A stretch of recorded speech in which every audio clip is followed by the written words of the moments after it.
ಗುರು ಸೇವೆ ಮಾಡುವಲ್ಲಿ ಇಹದಲ್ಲಿ ಸುಖ, ಲಿಂಗ ಸೇವೆ ಮಾಡುವಲ್ಲಿ ಪರದಲ್ಲಿ ಸುಖ, ಜಂಗಮ ಸೇವೆ ಮಾಡುವಲ್ಲಿ ಉಭಯವೂ ನಾಸ್ತಿ ಚಂದೇಶ್ವರ ಲಿಂಗದ ಹಿಂಗದ ಭಾವ.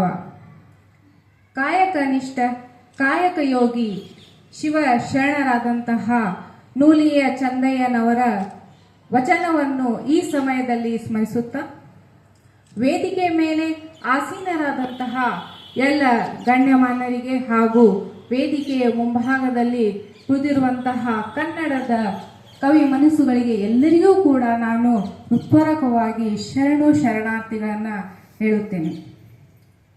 ಕನ್ನಡ ಸಾಹಿತ್ಯದಲ್ಲಿ 12ನೇ ಶತಮಾನ ಅನ್ನೋದು ಒಂದು ಸುವರ್ಣ ಯುಗದಲ್ಲಿ ಬರೆದಿಡುವಂತಹ ಕಾಲ ಅಂತ ಹೇಳಬಹುದು. ನಮ್ಮ ಕನ್ನಡ ಸಾಹಿತ್ಯಕ್ಕೆ ಒಂದು ವಿಶಿಷ್ಟತೆಯನ್ನ, ವೈಶಿಷ್ಟ್ಯತೆಯನ್ನ, ಅದಕ್ಕೆ ಹಿರಿಮೆ ಗರಿಮೆಯನ್ನ, ಶ್ರೀಮಂತಿಕೆಯನ್ನ ತಂದು ಕೊಟ್ಟಿದ್ದು ಅದು ಯಾವ್ದಾದ್ರೂ ಇತ್ತಪ್ಪ ಅಂದ್ರ ಅದು ವಚನ ಸಾಹಿತ್ಯ ಅಂತ ಹೇಳಬಹುದು. ನಾವು 12ನೇ ಶತಮಾನದಲ್ಲಿ ಬಸವಣ್ಣವರು ಹಚ್ಚಿದಂತಹ ವಚನ ಕ್ರಾಂತಿಯ ಕಿಡಿಯಿಂದ ಪ್ರೇರಿತರಾಗಿ ಜನಸಾಮಾನ್ಯರು ಕೂಡ ತಮ್ಮ ಮನಸ್ಸಿನ ಭಾವನೆಗಳನ್ನ, ತಮ್ಮ ಅನುಭವವನ್ನ, ಸ್ವಾನುಭವವನ್ನ ಸರಳವಾದಂತಹ ಭಾಷೆಯಲ್ಲಿ ಜನಸಾಮಾನ್ಯರೂ ಕೂಡ ತಿಳಿಯುವಂತೆ ತಮ್ಮ ಮನಸ್ಸಿನ ಭಾವನೆಗಳನ್ನ, ತಮ್ಮ ಆರಾಧ್ಯ ದೈವನನ್ನ ಅಂಕಿತ ನಾಮವನ್ನಿಟ್ಟುಕೊಂಡು ಬರೆದಂಥದ್ದು ನಾವು ನೋಡಬಹುದು. ಇಲ್ಲಿ ಹೆಣ್ಣು ಗಂಡಿನ ಭೇದವಿಲ್ಲದೆ ವಚನ ಕ್ರಾಂತಿಗೆ ಪ್ರೇರಿತರಾಗಿ ಎಲ್ಲ ಶಿವ ಶರಣರು ತಮ್ಮ ಮನಸ್ಸಿನ ಭಾವನೆಗಳನ್ನ ರಚಿಸಿ ಈ ವಚನ ಸಾಹಿತ್ಯವನ್ನ ಅತ್ಯಂತ ಶ್ರೀಮಂತ. ಬಸವಾದಿ ಪ್ರಮತರೆಲ್ಲ ಅವರೆಲ್ಲ ಕಾಯಕ ನಿಷ್ಠರಾಗಿದ್ರು. ಅವರು ಕಾಯಕವೇ ಕೈಲಾಸ ಅಂತ ಹೇಳಿ ನಂಬಿದ್ರು ಅನ್ನೋದನ್ನ ನಾವು ನೋಡ್ತೀವಿ. ಅದೇ ರೀತಿಯಾಗಿ ಇವತ್ತಿನ ನನಗೆ ಈ ದತ್ತಿ ಉಪನ್ಯಾಸದಲ್ಲಿ ಕಾಯಕ ಯೋಗಿ ನೂಲಿಯ ಚಂದಯ್ಯನವರ ಬಗ್ಗೆ ವಿಷಯವನ್ನು ಮಾತನಾಡಬೇಕಾಗಿದೆ. ನೂಲಿಯ ಚಂದಯ್ಯನವರು ನಮ್ಮ ವಿಜಯಪುರ ಜಿಲ್ಲೆಯ ಶಿವಣಿಗೆಯವರು. ಇವರು ಜನನ ಆಗಿದ್ದು ಕ್ರಿಸ್ತಶಕ 1107 ಅಂತೇಳಿ.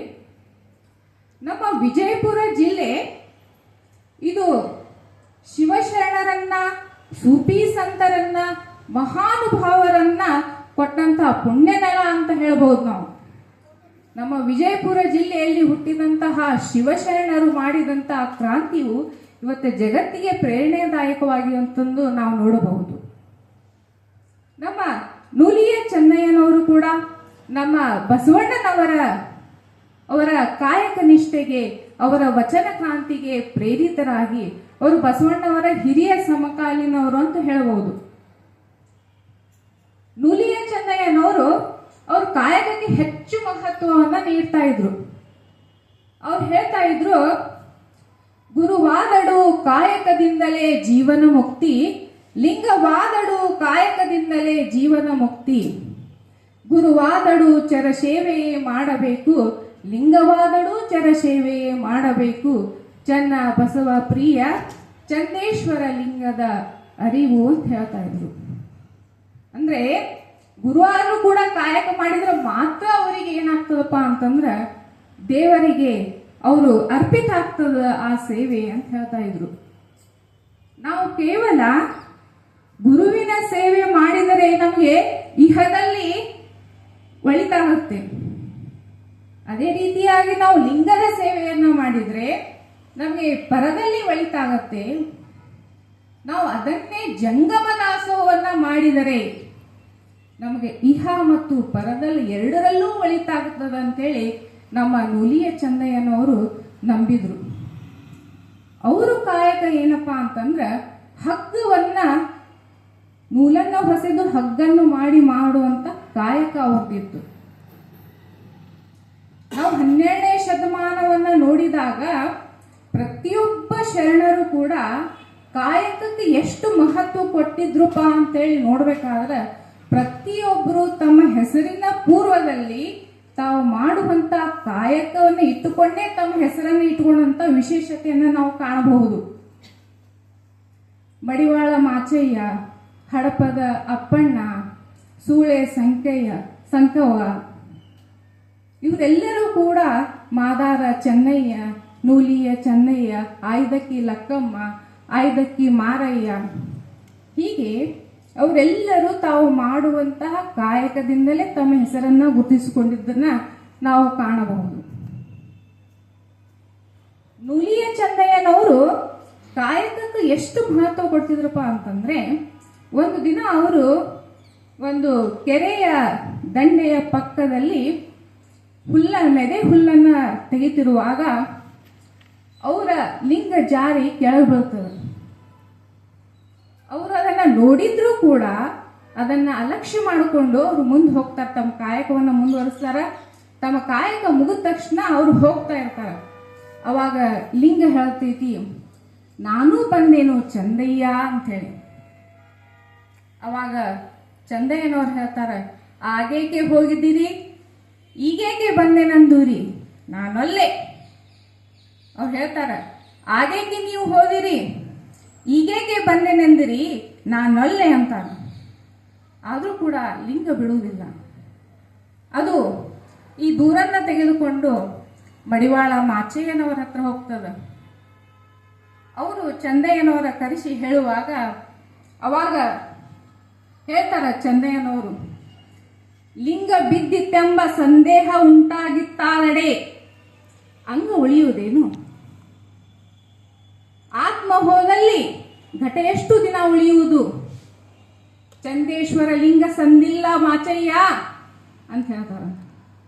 ಅಂದ್ರೆ ನಮ್ಮ ಶರೀರದಿಂದ ಪ್ರಾಣನೇ ಹೋದ ಬಳಿಕ ಅಲ್ಲಿ ಏನ ಉಳಿಲಿಕ್ಕೆ ಸಾಧ್ಯ, ಅದು ತಾನಾಗಿ ಇಷ್ಟಪಟ್ಟು ಹೊರಗೆ ಹೋದಂತ ಲಿಂಗವನ್ನ ನಾನು ಸ್ವೀಕರಿಸುವುದಿಲ್ಲ, ನನ್ನ ಕಾಯಕ ಜಂಗಮ ದಾಸೋಹ ಮಾಡೋದು, ಲಿಂಗ ಪೂಜೆ ಮಾಡೋದಲ್ಲ ಅಂತ ಹೇಳ್ತಾರ. ಯಾರು ಹೇಳಿದ್ರು ಕೇಳುವುದಿಲ್ಲ. ಆದರೆ ಲಿಂಗ ನೂಲಿಯ ಚೆನ್ನಯ್ಯನವರ ಕಾಯಕ ನಿಷ್ಠೆಗೆ ಮರಳಾಗಿ ಅವರ ಹಿಂಬಾಲಕನಾಗಿ ಹೋಗ್ತದ. ಅವರು ನೂಲಿಯ ಚೆನ್ನಯ್ಯನವ್ರ ಜೊತೆ ಅದನ್ನು ಕೂಡ ಕಾಯಕ ಮಾಡ್ತಾ ಇರ್ತದೆ. ಹೀಗಿರಲು ಒಂದಿನ ಏನಾಗ್ತದಪ್ಪ ಅಂತಂದ್ರೆ, ನಮ್ಮ ಚೆನ್ನಯ್ಯನವರು ಹಗ್ಗವನ್ನು ಹೊಸೆದು ಕೊಡ್ತಾರ ಲಿಂಗದ ಕೈಯಲ್ಲಿ, ಇದನ್ನು ಮಾರಿ ಬಾ ಅಂತ.